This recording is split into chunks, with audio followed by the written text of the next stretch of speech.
Donc Caïn parla à Abel, de Laurent Bernard, aux éditions Vibration.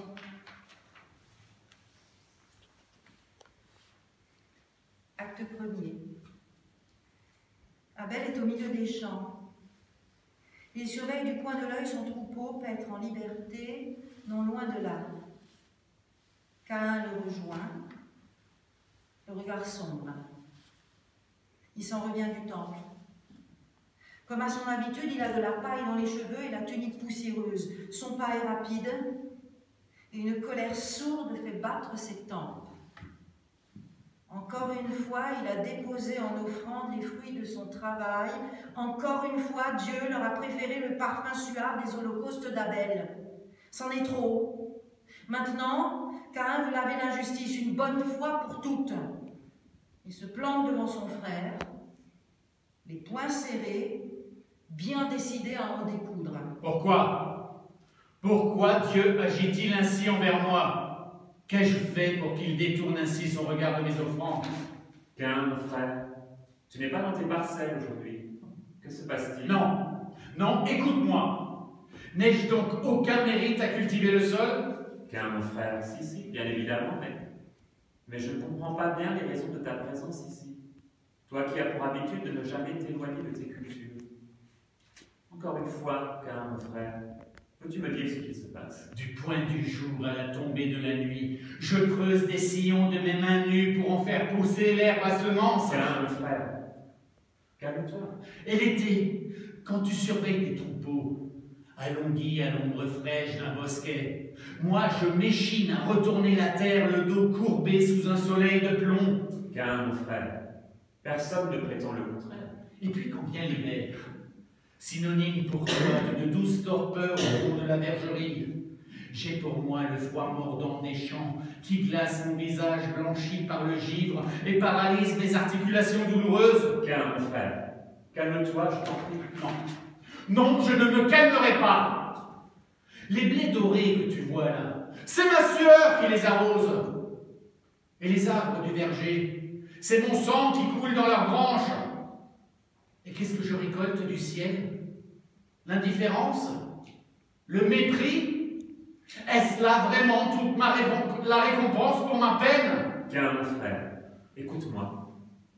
Je comprends que tout cela puisse te paraître injuste, mais il y a certainement une explication logique. Ah oui? Et laquelle? Vas-y, je t'écoute.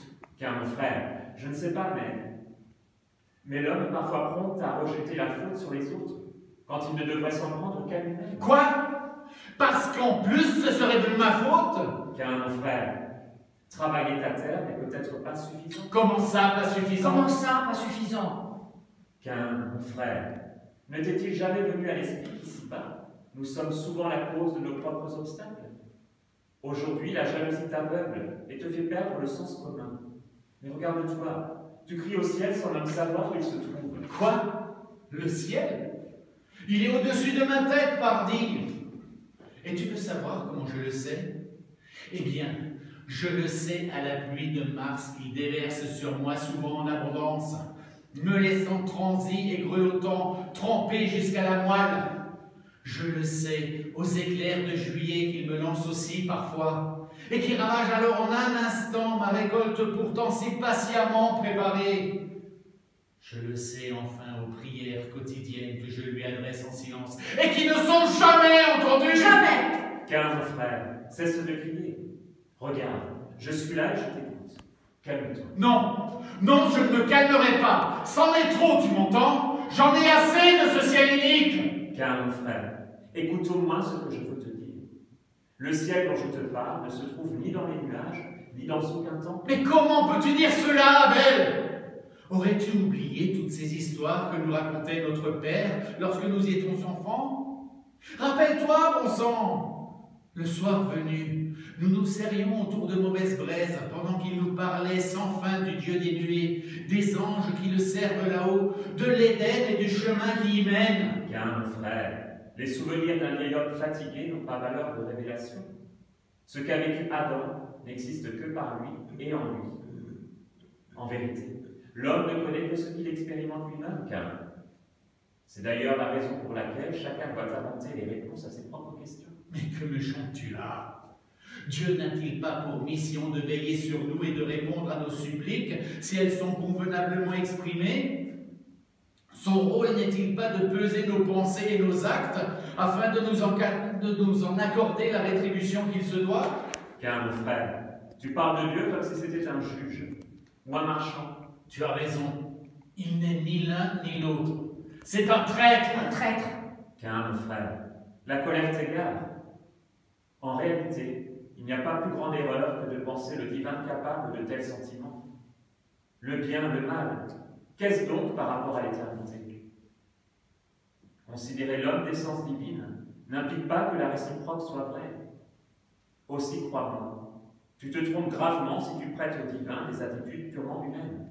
Ainsi, à t'écouter, il n'y aurait donc personne là-haut pour veiller à la bonne marche du monde et récompenser ceux qui, comme moi, se tuent à la tâche.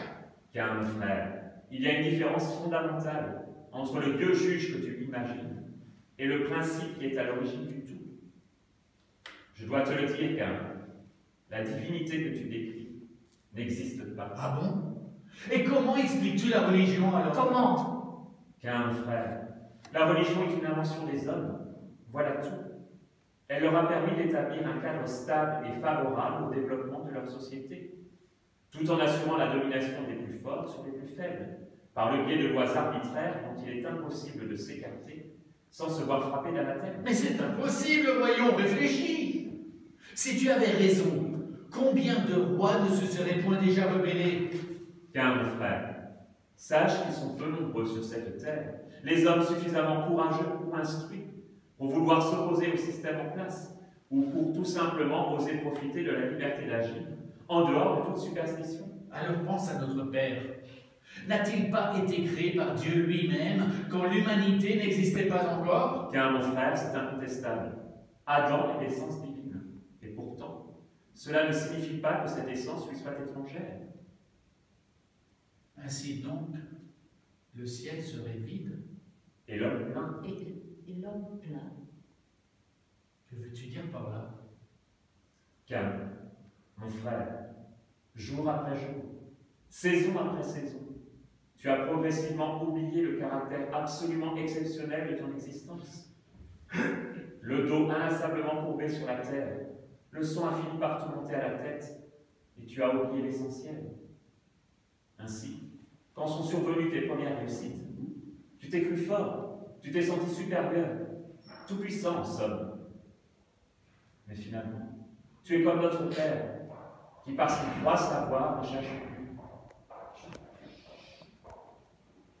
Tu crois avoir acquis, car, et pourtant, tu ne possèdes rien.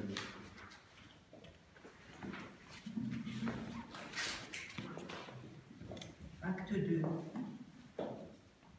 Caïn est abasourdi par ce qu'il vient d'entendre. Lui qui croyait démontrer facilement l'injustice dont il s'estime victime, commence à comprendre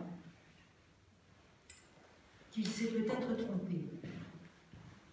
Pourtant, il n'est pas encore prêt à se résigner, au contraire.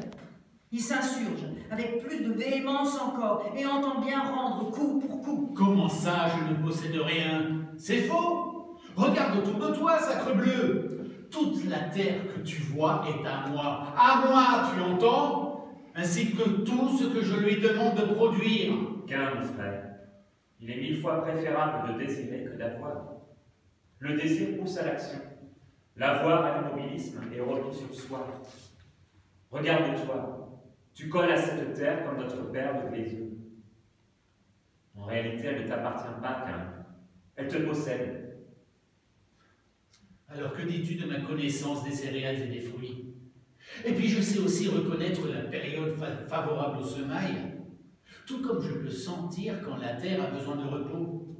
Je suis même capable de prédire le temps qu'il va faire en observant la course des nuages.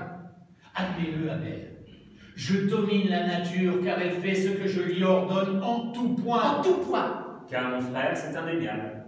Tu connais la terre, l'eau, l'air et le feu, c'est-à-dire les 4 éléments qui constituent la quintessence de la nature. Mais tes yeux savants des lois physiques sont pour l'instant incapables de leur discerner le lien subtil qui les relie entre eux. Mais de quel lien parles-tu? Si je n'ai pas encore rejoint le séjour des morts, après toutes ces années passées sur cette terre hostile, n'est-ce pas justement grâce à mes seules forces et à mon ingéniosité? N'est-ce pas parce que j'ai su, chaque jour, trouver les ressources suffisantes pour subvenir à mes besoins et à ceux de ma famille, tout en maintenant à distance toutes sortes de bêtes plus féroces les unes que les autres? Car, mon frère, on peut être mort chez le vivant, surtout quand on ignore ce qu'est la vie. La terre que tu chéris inconsidérément, toutes tes créations sont finies et ne peuvent par conséquent se prévaloir de l'éternité. L'existence, la vraie, est d'une toute autre nature. Je ne suis pas mort, Abel, regarde! Sous ces haillons, mon cœur bat! Car, mon frère, si ton cœur bat au rythme des saisons, ce n'est pas parce que tu as su te rendre supérieur à la nature et ses lois, mais parce que tu en es une composante parmi bien d'autres, voilà tout. Regarde-moi, Cain, tu ne produis rien, et pourtant je respire tout autant que toi. Tu n'es pas différent de la création, mon frère, comme Dieu n'est pas différent de l'homme. Mais c'est insensé! Insensé. Tu ne peux pas nier que je suis! Cain, mon frère, tant que tu te croiras unique et supérieur, tu vivras multiple et dispersé. Le sol sera maudit, et c'est dans la peine que tu t'en nourriras. Et puis, quand le jour sera venu, poussière, tu retourneras à la poussière. Les éléments auront eu raison de toi. Mais si tu prends maintenant conscience de ton appartenance totale au monde qui nous entoure, si comme moi tu te sens l'égal des arbres, alors tu comprendras. L'égal des arbres? L'égal des arbres. Oui, mon frère, l'égal des arbres. Et je n'entends pas vouloir faire preuve de fausse modestie en disant cela. Non, se sentir le frère d'un arbre, c'est comprendre notre place réelle dans la création. C'est comprendre que tous les hommes sont composés de la même matière originelle, celle-là même qui compose aussi les arbres, et qu'à ce titre, toute chose créée n'est rien d'autre que la figuration dans l'instant d'un même processus qui lui est bien antérieur.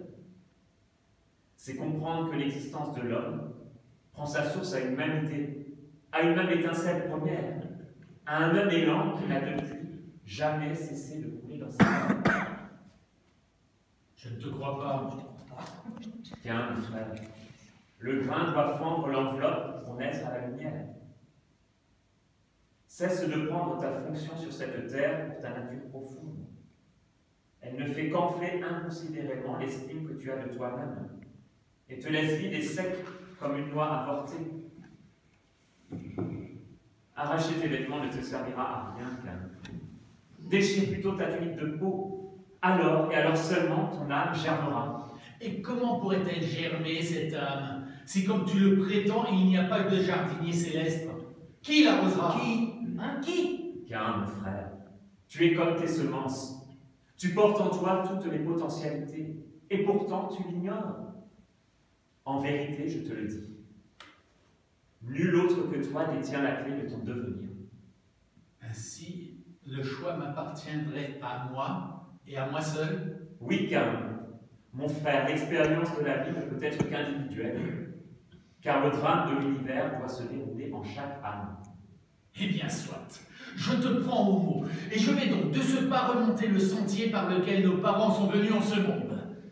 Alors je cueillerai moi-même le fruit de l'arbre couronné. Car, mon frère, tu sais, tu n'es pas tellement différent de nos parents. Aussi, les mêmes causes produisant les mêmes effets, tu n'auras pas sitôt tendu la main vers le fruit défendu, que tu seras à ton tour immédiatement réduit à l'errance. Et puis, de toute façon, retourner dans le jardin de cette manière est impossible. Rappelle-toi, depuis qu'Adam et Ève ont quitté l'Éden, l'épée aux spirales de feu en garde le chemin. Qu'à cela ne tienne. Dans ce cas, j'irai dans l'autre direction, et je me rendrai maître du monde. Maître du monde. Mais à quoi te servira-t-il de gagner le monde si tu perds ton âme? Mais c'est évident, Abel. J'y gagnerai à être le plus grand des grands. Car, mon frère, aussi grand que tu puisses te faire parmi les hommes, tu n'accéderas jamais au secret de la vie, à la seule force de tes bras. Certains, après toi, tenteront bien de construire une tour si haute que son sommet ira se perdre dans les nuages. Et pourtant, elle s'effondrera sur la plaine de Shinéar, bien avant que leurs yeux n'aient eu le temps d'entrevoir la moindre parcelle de lumière. Peu m'importe. La lumière me viendra dans ce cas de l'or que j'arracherai des entrailles de la terre. Car, mon frère, à l'heure des trépas, l'homme n'emporte rien avec lui. Que te serviront alors tous tes biens amassés si tu n'as pas préalablement éveillé ton être essentiel? Alors de l'amour? De l'amour. Car, mon frère, tu as raison. Parce que les femmes connaissent dans l'intimité de leur corps le secret de la vie. Elles sont pour l'homme une source d'inspiration inépuisable. Oui, le désir du beau, c'est le désir du beau qui pousse l'homme à se mettre en mouvement. Mais ne te méprends pas, car l'ivresse des sens n'est pas félicité. Et du bonheur? Oui, du bonheur. Car, mon frère, telle une bougie allumée dans le noir, le bonheur donne en effet du sens à la vie. Il réchauffe le cœur et fait briller les yeux. Mais il est aussi extrêmement fragile et peut s'éteindre d'un souffle. Le froid et les ténèbres un moment oubliés ressurgissent alors, instantanément, avec plus de force encore.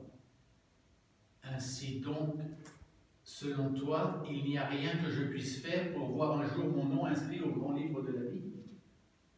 Car, mon frère, la seule chose que tu puisses faire, c'est comprendre que la vie ne consiste pas à répondre uniquement aux sollicitations du corps, et encore moins aux caprices d'un ego gonflé de suffisance et d'arrogance. L'esprit aussi requiert la plus grande attention. Non.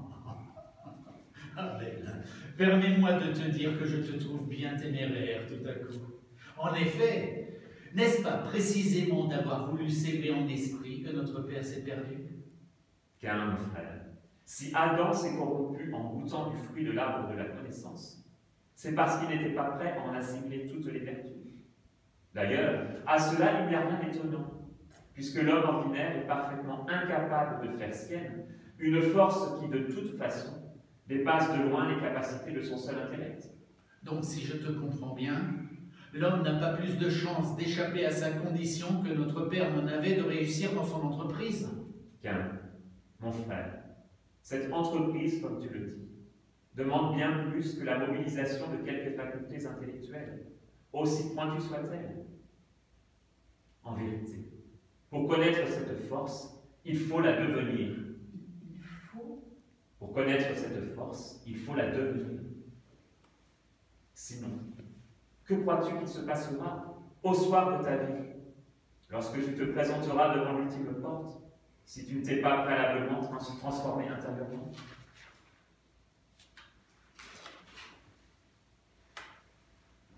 Acte 3. La dernière question d'Abel a fait mouche. Caïn se tient toujours debout devant son frère, mais il a comme perdu de sa superbe. Les yeux baissés, les bras ballants. Pour la première fois, Caïn se montre hésitant. Caïn, mon frère, tu ne dis rien. Pourtant, cette question est essentielle. Oui, imagine quand tu seras parvenu au terme de ta vie. Comment penses-tu pouvoir pénétrer dans l'au-delà du Jourdain? Je ne sais pas. Il me restera au moins l'espoir. L'espoir. Caïn, mon frère, l'espérance est concubine de l'incertitude, et celui qui hésite échoue invariablement. L'homme avisé n'espère pas, il agit. Agir. Mais n'est-ce pas précisément ce que je fais à chaque fois que je consacre mes plus beaux fruits en offrande? Alors dis-le-moi, puisque tu sembles avoir réponse à tout aujourd'hui, en quoi la fumée des bêtes que tu immoles est-elle plus agréable au divin que les gerbes de blé fraîchement coupées que je dépose délicatement sur l'autel? Caïn, mon frère, les brebis que je sacrifie ne diffèrent pas de ton blé en nature, mais en qualité. Les brebis? Les brebis que je sacrifie ne diffèrent pas de ton blé en nature, mais en qualité. Mais comment est-ce possible? Comment? Explique-toi. Caïn, mon frère, mes offrandes ont ceci de plus que les tiennes, qu'elles sont soumises au feu purificateur, qui, au lieu de réduire en cendres ce qui touche, a le pouvoir de sublimer la matière. Ah oui? Et d'où tiens-tu cela? Qu'un, mon frère, il y a là-bas, derrière la 9e colline, une terre sainte au milieu de laquelle roule un buisson, sans jamais se consumer. Celui qui s'approche de ce buisson acquiert la capacité de voir au-delà des apparences.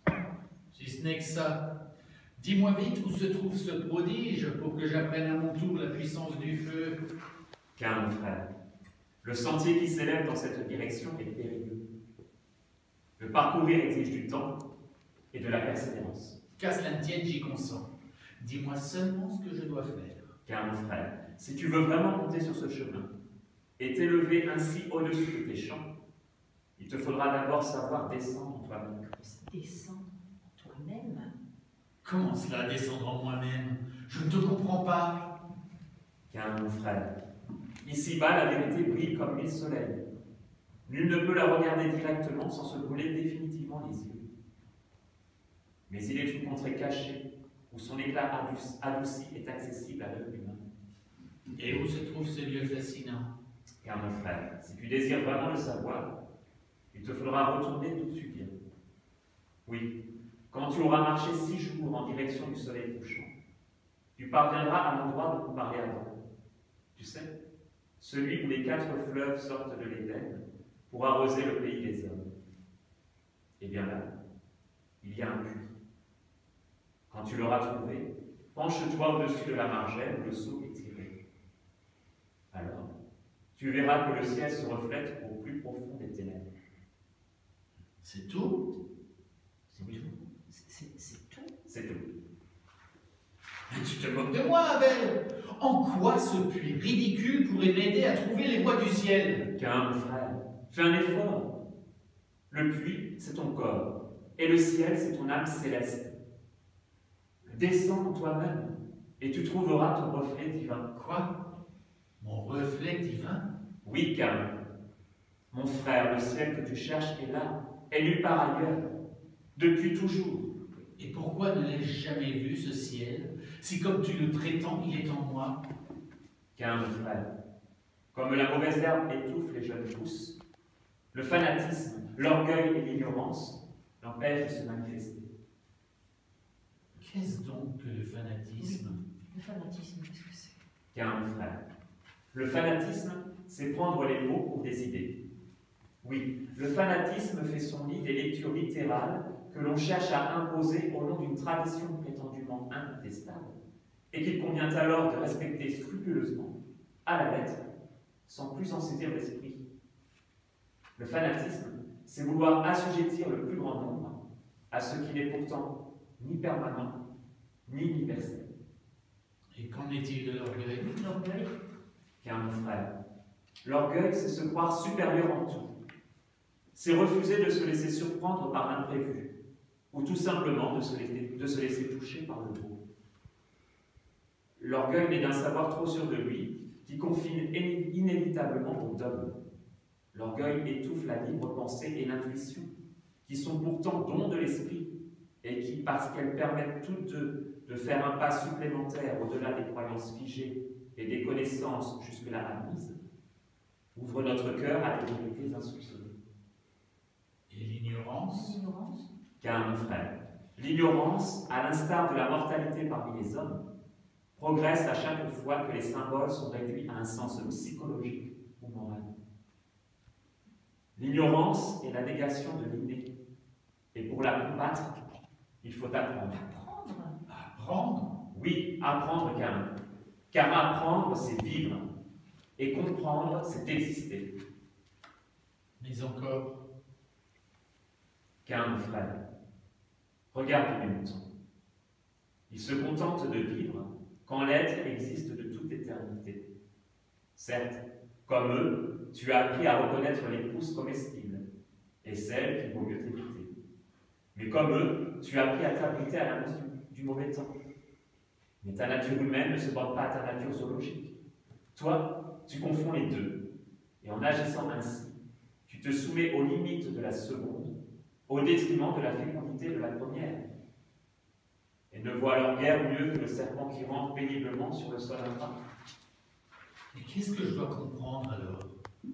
Car, mon frère, tu dois t'efforcer à comprendre le vrai pour réaliser le juste. Comprendre le vrai? Car, mon frère, comprendre le vrai, c'est découvrir que la vie ignore la programmation, ainsi que toute forme d'anticipation. Oui, la vie est une première fois qui ne cesse de s'accomplir, à chaque instant, en chaque homme. Et parce que le monde naît dans la conscience qui l'observe, il n'y a pas un monde préexistant ou déterminé, mais des consciences qui ne demandent qu'à s'éveiller. Et le juste alors? Le juste. Car, mon frère, le juste, c'est la nourriture de l'âme. C'est l'équilibre entre l'intelligence et la sagesse, entre la force et la grâce, entre la rigueur et la miséricorde. Le juste, quand il s'inspire de la beauté, conduit tout droit à l'éternité. Je crois que je commence à saisir. Si seulement tu m'avais dit tout cela plus tôt! Conscient de mon incapacité à répondre à nombre de mes propres questions, j'avais sûrement peur de faire naître en toi le doute. Vraiment? Eh bien, à t'écouter, le doute eût été certainement préférable à l'ignorance. Car, mon frère, le doute tue aussi certainement la réalité en devenir que l'aube fait ses valeurs et rêves. Ah, funeste destinée! Mais pourquoi le monde est-il si cruel avec nous? Pourquoi? Car, mon frère, mais c'est le propre du monde d'être cruel.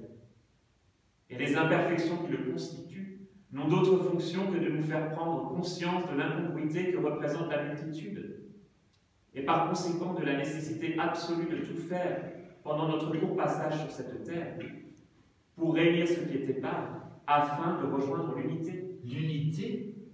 Mais qu'est-ce donc encore que cela? Car, mon frère, l'unité, mais tu la connais déjà.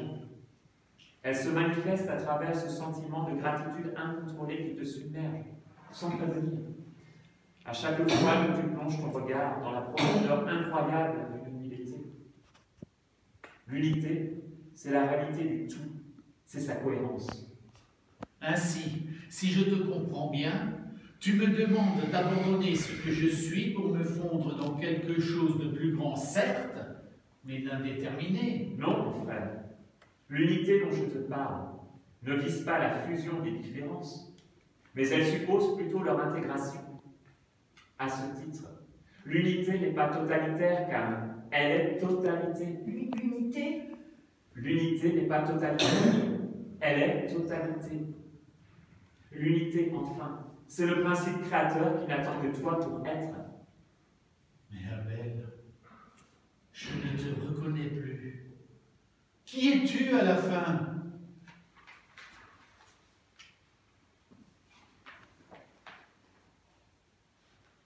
Acte 4.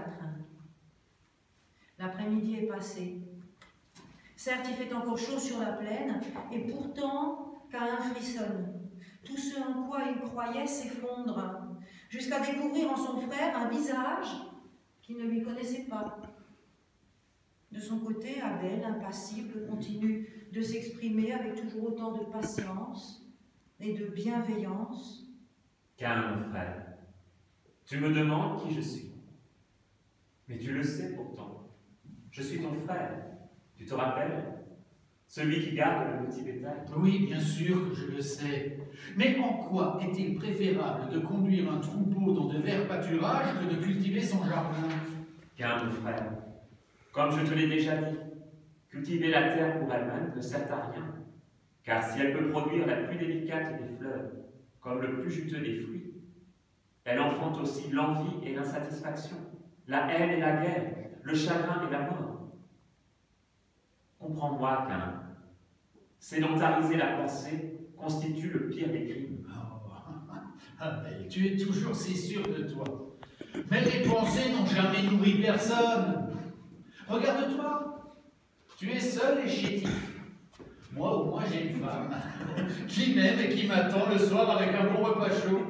Caïn, mon frère, oublie un instant ton foyer, tes champs et toutes tes récoltes qui te maintiennent prisonnier dans la solitude et l'isolement, aussi sûrement que la cupidité retient la barre dans son palais d'or et d'argent. L'homme ne souffre pas de l'amour qu'il n'a pas reçu, Caïn. Il souffre de celui qu'il n'a pas donné. Il souffre de quoi, l'homme? L'homme ne souffre pas de l'amour qu'il n'a pas reçu. Il souffre de celui qu'il n'a pas donné. Mais comment peut-il dire cela, enfin? Tu vois bien que ma vie est ici. Calme, frère. Notre réalité dépend de ce que nous sommes capables d'en percevoir. Et quand bien même tu aurais raison, je ne peux pas me permettre de rêvasser comme toi toute la journée. Exploiter la terre est une chose sérieuse, et j'ai bien trop à faire pour pouvoir penser. Calme, frère. Le corps peut bien faire ce qu'il voit, pourvu que l'esprit reste libre. Qu'est-ce que la liberté si je n'ai pas le choix? Calme, frère. L'homme a toujours le choix. Ou bien il se satisfait de l'ombre fraîche des malaises encaissées, connues et rassurantes, mais qui conduisent inexorablement à l'enfermement de l'esprit. Ou bien il dirige ses pas en pleine lumière, vers l'immensité vierge des espaces de la libre pensée, même au risque de s'y perdre. Facile à dire quand on n'a pas de racines. Ah oui, facile.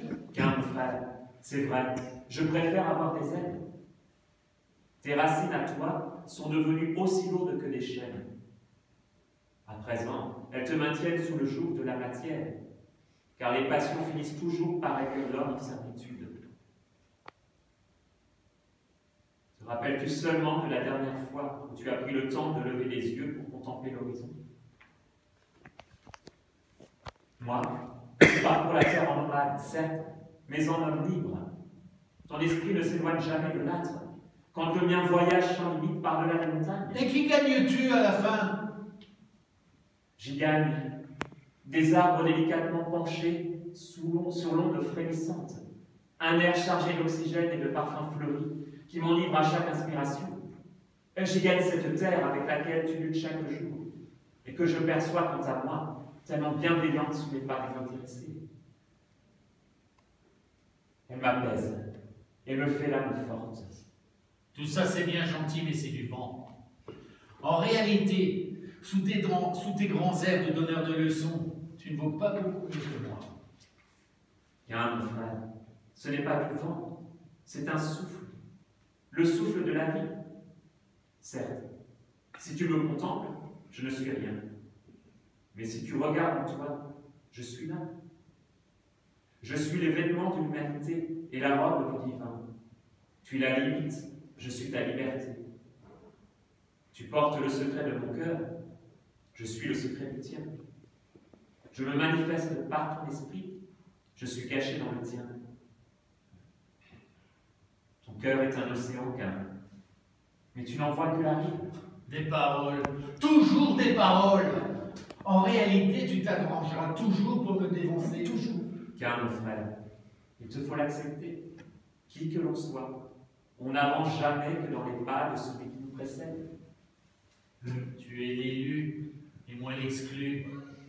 Car, mon frère, ce n'est pas si simple. Les choses sont rarement tout à fait blanches, comme elles ne sont jamais totalement noires. À cause de toi, la gloire me sera toujours refusée. Toujours. Car, mon frère, il faut être deux pour entrer dans la gloire. Et qui m'aidera alors? Car, mon frère, tu vois quelqu'un d'autre ici à part moi? Toi? Tiens donc. Et pourquoi m'aiderais-tu tout à coup? Toi qui ne t'es jamais intéressé à ma vie de forçat? Parce que tu es mon frère, peut-être? Car, mon frère, en effet, nous ne sommes pas une fratrie ordinaire. N'oublie pas que nous sommes jumeaux. À ce titre, nous représentons bien davantage que le simple prolongement biologique de nos parents. Nous exprimons des antagonismes complémentaires, une tension nécessaire, en un mot, le dualisme essentiel qui préside à toute œuvre de création. Toi et moi, nous sommes le jour et la nuit, le chaud et le froid, les eaux d'en haut et celles d'en bas. Et alors, qu'est-ce que ça change? Oui, quoi? Car, mon frère, ça change que nos destins sont liés à tout jamais. Oui, calme, que tu le veuilles ou non, nous sommes les deux faces d'une même pièce, l'une matérielle et l'autre spirituelle. Tu as besoin de moi pour t'accomplir, et j'ai besoin de toi pour grandir. Non, c'est faux! Je n'ai jamais eu besoin de personne, et encore moins de toi! Encore moins de toi. Car, mon frère, bien au contraire, notre fraternité nous unit. Elle nous fait passer du singulier à l'indifférencié, du multiple à l'unité. Quoi? Mais comment oses-tu me parler d'unité, Abel, alors que jamais tu n'es venu m'aider au champ quand j'étais Car, mon frère, je te le conseille. Les terres que nous travaillons sont différentes. Et pourtant, cela ne signifie pas nécessairement que nos motivations le soient. Ah, décidément, tu as réponse à tout. Mais tu m'embrouilles à la fin et me fais perdre mon temps. Car, mon frère, tu ne cesses de parler de choses que tu ne connais pas. En l'occurrence, tu ne comprendras véritablement ce qu'est le temps qu'à partir du moment où tu auras pris conscience que ce sont tes actions inaccomplies qui lui donnent corps. Tais-toi, Abel! La tête me tourne et j'en ai assez de tes énigmes, assez! Car, mon frère, tu devrais savoir qu'il n'y a pas plus louable force de caractère que celle qui pousse à essayer de comprendre encore une fois, alors que tout semble pourtant perdu. À quoi bon? J'en ai assez de t'écouter ainsi. Car, mon frère, il n'y a rien de plus terrible que de refuser de se confronter aux idées nouvelles, même si c'est beaucoup plus confortable. Des idées nouvelles, à la bonne heure. Nous ne pourrons décidément pas nous entendre, Abel. Car moi, j'appelle ça des reproches. Car, mon frère, je ne te reproche rien. J'essaie seulement de t'ouvrir les yeux. C'est faux. Tu cherches juste à gagner du temps pour que, lassé et confondu, je me résigne enfin à retourner à ma peine. Mais tu ne t'en tireras pas cette fois, Abel, car je vais te faire taire. Car, mon frère, mon silence sera ton exil. Ah oui? Vraiment? Eh bien qu'il en soit ainsi. Au moins j'aurais eu le mérite d'avoir essayé de suivre l'exemple de notre pauvre père, qui sa vie durant chercha dans l'errance les voies du retour. Car, mon frère, revenir en arrière te conduira à une impasse, car un tel mouvement est incapable de révéler la potentialité qui dort en toi. Comprends-moi bien, car si l'homme doit se retourner, ce n'est pas pour se dissoudre dans un passé révolu et figé, mais pour entrer dans un arbre.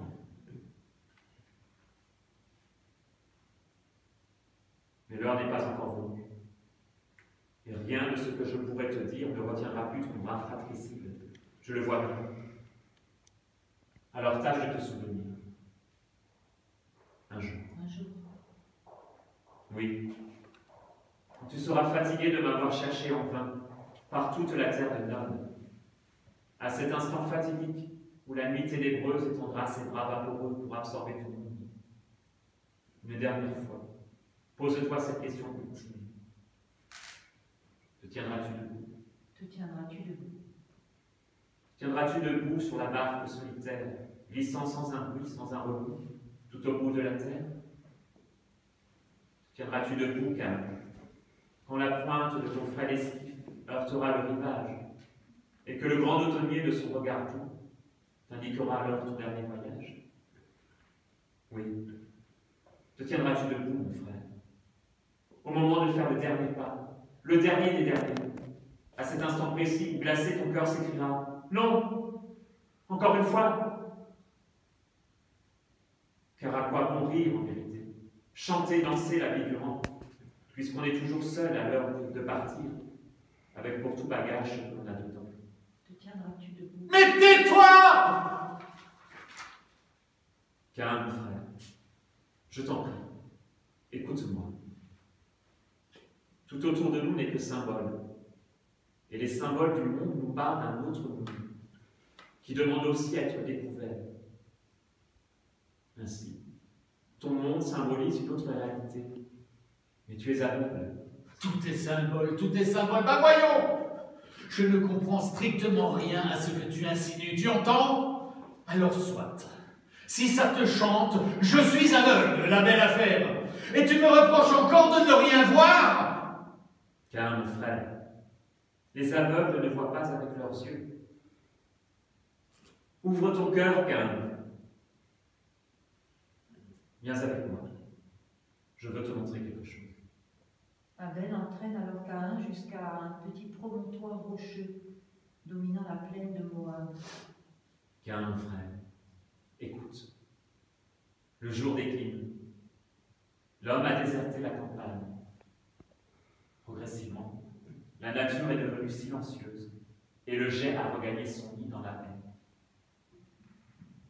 Le soleil n'est plus, mais l'astre d'argent n'est pas encore monté. Vois, plus rien ne bouge. C'est comme si l'univers tout entier retenait son souffle. À cet instant, Abel baisse le ton, comme s'il se parlait à lui-même. Fixité de l'instant, Fixité de l'instant, l'éternité se donne à voir. l'éternité se donne à voir. Vol suspendu, Vol minutes suspendu, immobiles. minutes immobiles. Inéluctable tragédie est un devoir. Ne faut-il pas mourir pour renaître? Le regard a refouillé les replis obscurcis des collines, l'ombre grandissante des forêts. Mais la vie en a comme disparu, effacée par la solennité de l'urgence. Ne subsiste plus délicatement, mêlé à l'odeur des foins et des murs, que le parfum étrange de l'épreuve à venir. Oui, en cet instant improbable, Caïn, frère, tout est possible, pourvu que tu saches te souvenir. Mais Caïn n'a pas écouté. Pendant qu'Abel lui parlait en contemplant l'horizon, il a ramassé une grosse pierre. Livide, il la tient maintenant au-dessus de sa tête, les deux bras levés. Ah, mais vas-tu enfin cesser? Je n'en peux plus de tes mystères qui me détournent de ma tâche et me font bouillir les sangs. Enfonce-toi bien profondément cette pierre dans le crâne, et nous verrons alors qui de nous deux est vivant. À ces mots, Abel se tourne calmement vers Caïn. Il ne semble pas surpris, n'esquisse aucun geste pour parer le coup. Caïn frappe. Une fois, puis laisse tomber la pierre en reculant d'un pas. À cet instant précis, un éclair déchire le ciel obscurci dans un grondement de tonnerre. Caïn, bien-aimé frère, tu ne m'as pas entendu. Je suis la voix de celui qui était, qui est et qui sera. Je suis cette part de toi-même, irréductible, qui ne t'abandonnera jamais. Caïn, en vérité, je te le redis, tu es ma peau, je suis ta substance. Tu crois t'être débarrassé de moi, mais il te suffira de te retourner au temps venu, pour que nous soyons de nouveau réunis. Alors, et alors seulement, nous entrerons dans la lumière. Nous entrerons dans la lumière. Nous entrerons dans la lumière.